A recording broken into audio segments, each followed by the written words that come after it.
They thought they could scare my family. They thought sending 3 bikers onto my property would break me. But they didn't know who I was, or that they'd picked the wrong woman to mess with. Before we dive in, comment which country you're watching from and subscribe my channel. Let's see how far this story travels. It was a Tuesday afternoon, sunlight spilling over Oak Ridge Meadows, when I pulled into my driveway and froze. My wife Sarah stood backed against the chicken coop, her voice steady, but her posture tense. 3 bikers had cornered her, their leather vests stitched with patches, engines idling behind them like growling beasts.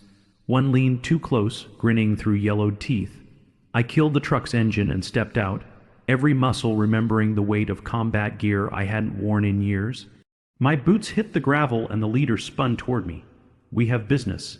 He barked as if that gave him the right to stand on my land, intimidating my wife. Sarah's eyes met mine, fearless, but I could see the flicker of relief. She wasn't someone easily scared, but 3 against 1 was never a fair fight. "You've got 30 seconds to explain," I said, voice low, steady, the kind of tone that always made rookies shut their mouths back when I was training them. The biker smirked. "President Loretta doesn't like you ignoring notices. Consider this encouragement." I almost laughed. Loretta, our HOA self-appointed queen, had been itching for a fight ever since I challenged her ridiculous rules. She'd fined us for a chicken coop she couldn't regulate, threatened us over firewood stacks that weren't even in her jurisdiction, and now she'd sent muscle to intimidate my wife. The mistake was thinking intimidation would work on me.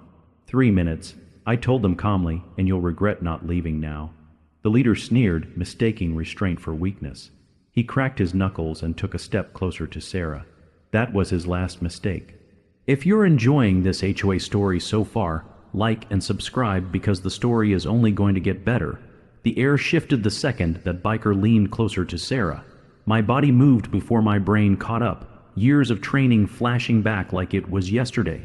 I grabbed his wrist mid-motion, twisted, and drove him down into the gravel so hard the dust rose around us. His buddies froze, unsure if they just watched their leader get folded in half by a guy holding a coffee mug in his other hand. "Next," I said evenly. The second man swung wild, a broad punch that belonged on a bad TV show.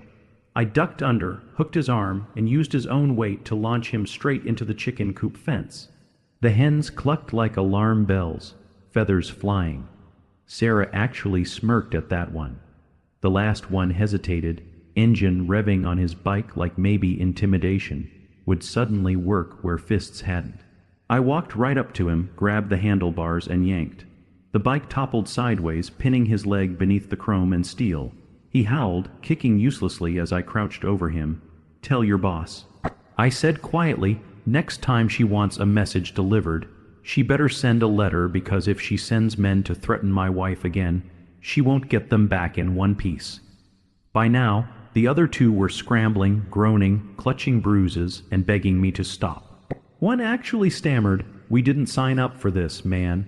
We thought it was just a scare job." I let them limp off, their engines sputtering as they tried to collect what pride they had left. Sarah came to stand beside me, brushing dirt off her jeans. 3 minutes exactly, she said, glancing at her watch. Word spread fast. By that evening, HOA President Loretta was at my doorstep, face red, pearl necklace bouncing against her chest as she shrieked about assault and property damage. But the bruised bikers weren't eager to file reports.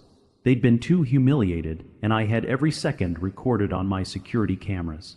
I played the footage back for Loretta, watching her face pale as she realized her plan backfired spectacularly. Instead of me cowering, she now had 3 angry bikers reconsidering their contract with her and video proof tying her HOA stunt to attempted intimidation. And I wasn't done yet. By the next HOA meeting, the rumor mill was in overdrive. People whispered about the bikers limping out of our neighborhood, about the footage I supposedly had, and about Loretta's role in all of it. I didn't deny a word. In fact, I brought my laptop, hooked it to the projector, and hit play. The room went silent. There it was in full HD, 3 bikers pulling up, one grabbing at my wife and me dismantling them in under 3 minutes flat. Coffee mug still in my hand the whole time. Gasps broke out when the last man begged me to stop, his voice cracking over the microphone. The kicker, I'd clipped in the audio where one of them blurted, the HOA president paid us. Loretta shot out of her chair, screeching, "That's out of context." But it wasn't. Half the room was recording the screen on their phones by then. A neighbor stood up and read directly from state law. 18 Usk 8, 175, criminal coercion and intimidation, plus our county's ordinance on harassment.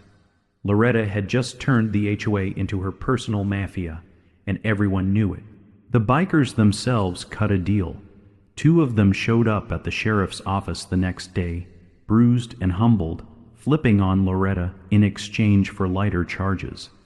They handed over texts, payment receipts, even a note she'd written on HOA letterhead promising them compensation for a scare job. By the end of the week, Loretta was served. Conspiracy, harassment, misuse of HOA funds, you name it. She wailed about neighborhood safety as deputies walked her out of her home in handcuffs. Sarah and I stood on our porch, coffee in my hand again. When the patrol cars rolled past, neighbors waved, some clapped, and one even shouted, "Better send a letter next time." The HOA voted her out unanimously, and reforms started the same night. Transparency, budget oversight, and a strict ban on any enforcement that wasn't legal. But the best part, the same bikers who had come to scare us showed up weeks later, not in leather, but in work shirts, asking if they could do some repairs around the neighborhood as part of their restitution. Humble, polite, and a lot less loud. I just smiled and said, "As long as you don't mess with my wife again, we'll get along just fine."